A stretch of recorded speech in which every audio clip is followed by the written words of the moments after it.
Greetings, friends. How are we? Good evening, everyone. How are we doing? I'm good, thanks. I'm good.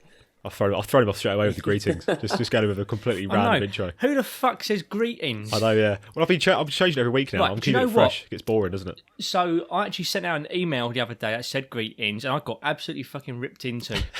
What about your management? When do I ever send emails? Like, I never send emails. You send emails. You send loads of emails. I do, yeah. At awkward, unsociable times.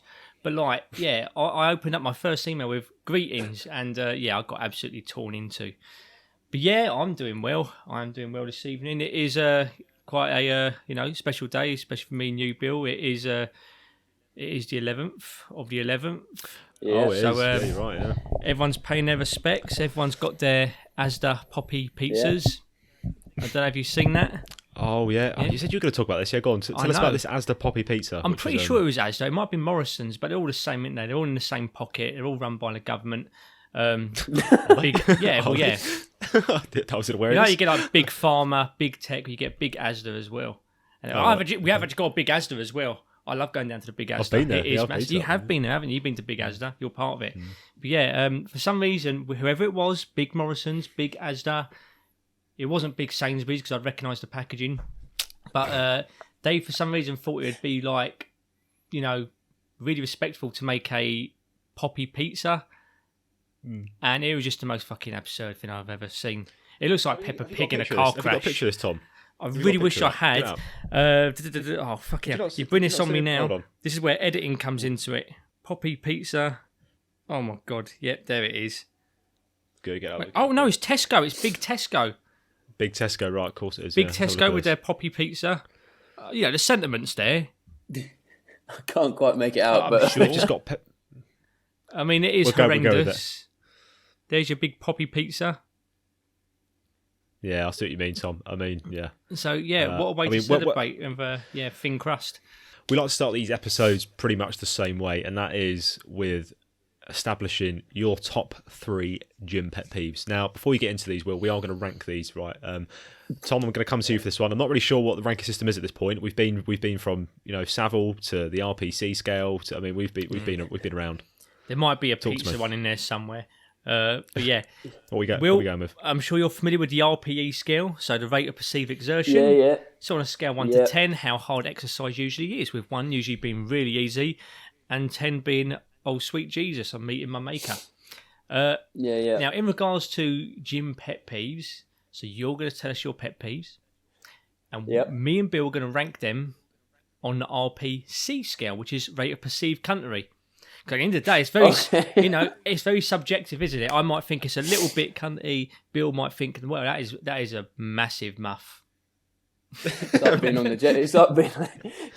Gentleman. Have you seen that film? Yeah, I've seen that. Yeah. Yeah, oh, mate, it's so good. Do you know what? I've not watched it properly, but I like to tell people I have because I just watched a lot of snippets on YouTube from it. So technically, if I piece it all together, I have seen it. And that is how someone that is financially as fucked as I am gets to watch movies nowadays. So now we've established that scale, Will, let's go straight into it. Let's hit us with your number 1. Right, okay. Well, I've gone, obviously, not fitness kind of industry based, but literally specifically in the gym pet peeves, right? Yeah. That's what I've done, yeah. So number 1 is people wearing a weightlifting belt for all exercises at all points in the session. Namely, when exercise, just because you don't get the benefit when you actually put it on, and it's just over 3 layers of jumpers as well. I just don't get it. I don't want to name names. Obviously, people that listen and know me will probably know who I'm calling out. Just say general population. Yeah, the general population. Yeah, I think that. It's a great start, Will. It's a great start. It's an odd one. It's an odd one for me because it's a bit obviously it's other people, and I don't obviously call out other people. But yeah, that gets to me because other people are scum. To be fair, yeah, they are. They really are. Yeah, there's no filter on this podcast, Will. Yeah, I can see Tom getting very excited there because we have spoke about this before, and Tom even shared a picture of someone on the the Lat Pull Down? No, it's a dip station. The dip station machine wearing a lifting belt. Yeah, over a hoodie. And Tom, you took a bit. That was in your gym, wasn't it? Yeah, thanks for grasping me on that. Yeah, but I mean, God, you really fucked me there, haven't you? Yeah, taking photos of your members. So, we have spoken about this before, and my opinion is still the same. Like, to me, that's a 7. That is a 7. It is annoying. It is frustrating to see, but at the same time, I've got to remember that the general population doesn't know shit about anything most times. Yeah. And it's one of those things where people like having the gear but don't have an idea. So they don't know about bracing, they don't know the purpose of a belt. They just assume it's like a band-aid. They put it on and it automatically does the rest for them. It's not the case. It is about... It's not causing any harm, is it, Tom? It's not inherently fucking... It's not, but it's still annoying. It's fucking stupid. It's still annoying. I think that's the thing, though, isn't it? With a lot of things, a lot of people out there in the industry, they like call out, like foam rolling, for example. Like, actually, is that actually doing any harm? That person doing it for 10 minutes. You don't need to call them out, but at the same time, you want to be a bit like, look, lad, let's. Hang on, Will, are you slagging off our fucking episode on foam rolling, mate? Because I will kick you off this. No, I like foam rolling. I was actually going at. No, we weren't very positive, to be honest. We weren't very positive. It's kind of like I get your point. It's kind of like when other countries, not pointing anyone out, but it's like when America spells things like colour on. Oh, for fuck's sake, wait. Or aluminium. It's not necessarily harmful, but it's really frustratingly, murderously annoying. Murderously. Yeah, exactly. And it's kind of like that. It's not harm anyone, but it's still frustrating to see. It is still frustrating to see. Yeah, I think I'll go with you there, Tom. I think 7 is a good number because it is. Yeah, it's annoying, but I said they feel comfortable in their little belt. They're getting out and exercising. Do you know what? That's the one time where I've really got to stop breaking my own cardinal rule, which is giving unsolicited advice.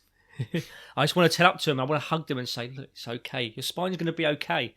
You don't need a belt for." What are you doing? A plank? Or doing. Yeah, exactly. Yeah, you don't have to do that. But no, I mean, like, they're not harming anyone. But yeah, still frustrating. Solid 7. Solid 7. Yeah, good. It's a good start. It's not a bad start, Will. Yeah. Reasonable. Yeah. Let's go. So number 2. Number 2. This one's a little bit more specific to actually performing an exercise. It's when you are, say, benching or squatting in a rack, and the rack is at a different angle or aligned differently to the actual platform that you're lifting on. So say if you're squatting and you're getting your feet parallel, you get your stance set, but then the rack is, say, 5 degrees off or like skewed. So when you then think you're parallel and in a good set position, it's all off to all of the lines on the floor, and the rack's just completely skew. If it throws me off, it's even the same when you're benching. If you're lying in a bench and you've got like the rack and it's above you, and even the ceiling tiles are going along parallel, but then you're benching at a different angle, it just throws me all off. This is so specific. I love it. That was actually really interesting because I actually know exactly what you mean, because my gym is suffering from the same thing at the moment. I don't know how to score that. That's really bloody interesting, actually. Yeah, because I've got, for example, I go train at a couple, and there's one specific one where every time I go, I have to actually de-load all of the plates off the side of the rack and pull it back like a good 3-4 inches so it's square. Because obviously where people shove their bar unnecessarily, I guess that could be another pet peeve. It just shunts it around, and then that's obviously then not straight for a setup or anyone that's trying to use it. So. I'm one of those people where I actually prefer to bench press in a rack compared to an actual dedicated flat bench. So obviously means I have to get the adjustable bench out, which makes it weird because then I like to line it up with the wooden platform. But my gym is really weird. So Bill, you've been to my gym, you've seen it. It hasn't got its own dedicated platform. It's just one big rubberized floor, but then the actual wooden platform is actually drilled into it, and the squat rack has just been fitted around it. So it's not like how the actual platform is actually flush with the rack. So actually, you can tell, especially when you are benching, because suddenly something on the ceiling looks diagonal rather than actually horizontal. Exactly that. And that's really, really frustrating because there's nothing I can do about that. It is just super frustrating. So what I have to do is I have to slightly, even if it's just like a couple of millimeters, but it makes all that difference. I have to adjust the adjustable bench, and I actually have to put it what looks like off centre when I'm trying to an angle, yeah, measure it up flush with the actual platform. But because the rack isn't flush with the platform, it's going to be off wonky anyway. Do you know what? That's 10. That's 10 because I'm getting angry thinking about it, and I'm actually looking at my toolbox across the room and thinking, do you know what? I could do this. I could go down at 3 a.m. and I could unscrew the whole rack, and it's making me frustrated thinking about it. I'll be honest with you, Tom, though, I'm sitting there thinking I've never experienced this at all. So I'm just like, I've got no opinion on this at all. I've never, ever experienced what you two are You've never, ever bench pressed. I've never bench pressed. Oh, you cheeky guy. Bench pressed. It's become less apparent now that I train in a different style of training, to be fair, when I'm using rigs and stuff. But back in the day when I was trying to set up various exercises, it had to be all parallel, and if the ceiling or the floor tiles weren't parallel, it was a nightmare. And then the third one, I was just thinking about what's been doing my head in recently, and I think it's specifically on a lat pull down machine when the said user allows themselves just to get flung back up by it, and then the weight crashes down, and it's a different noise. I don't mind people dropping bars above their head onto the ground. I don't mind people dropping dumbbells so much, but that specific lat pull down machine, when they finish their rep and they just allow it just to slam down and make the most loud, because it's almost like it's an unexpected crash, and then it just throws me off my training, and it's more the obnoxiousness of it. You just think that machine isn't meant to be dropped. These are the same people who are basically doing a sit-up when they're doing the lat pull down. They're essentially like using them. They're throwing it. They're swinging around. They're swinging down. And don't get me wrong. The form, like I say, you can do bad form. You can hurt yourself, or you can not get the benefit from that movement. That doesn't bother me. It's the loud, obnoxious noise at the end of it to show us all that you've been doing it wrong as well.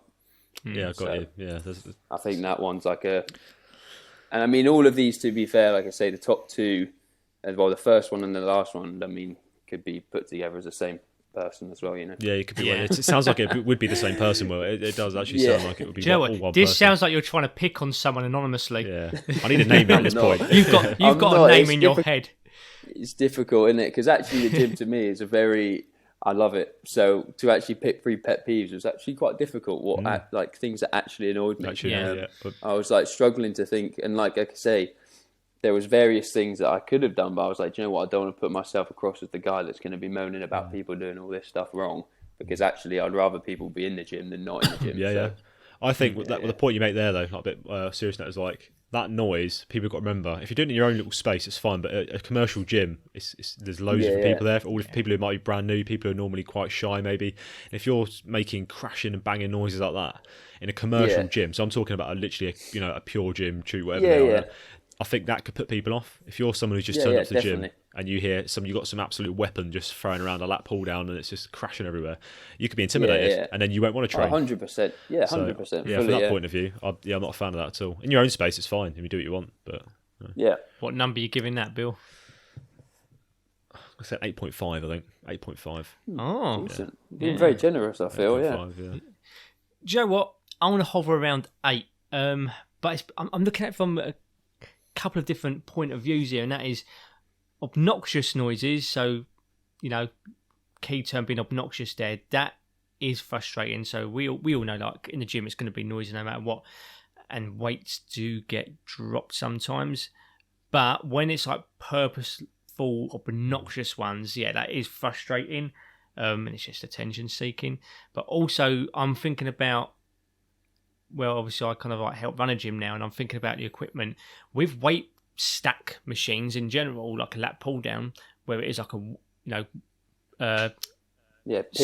pin loaded. Yeah. People don't realise that they ain't as durable as what they think. They can actually crack over time, and for that exact reason, people fucking doing sit-ups on the lat pull down and letting themselves get launched up into the air and slamming it down. So that is really, really frustrating from like a managerial point of view. That is mega frustrating actually. Do you know what? Sorry, I'm going up to 9.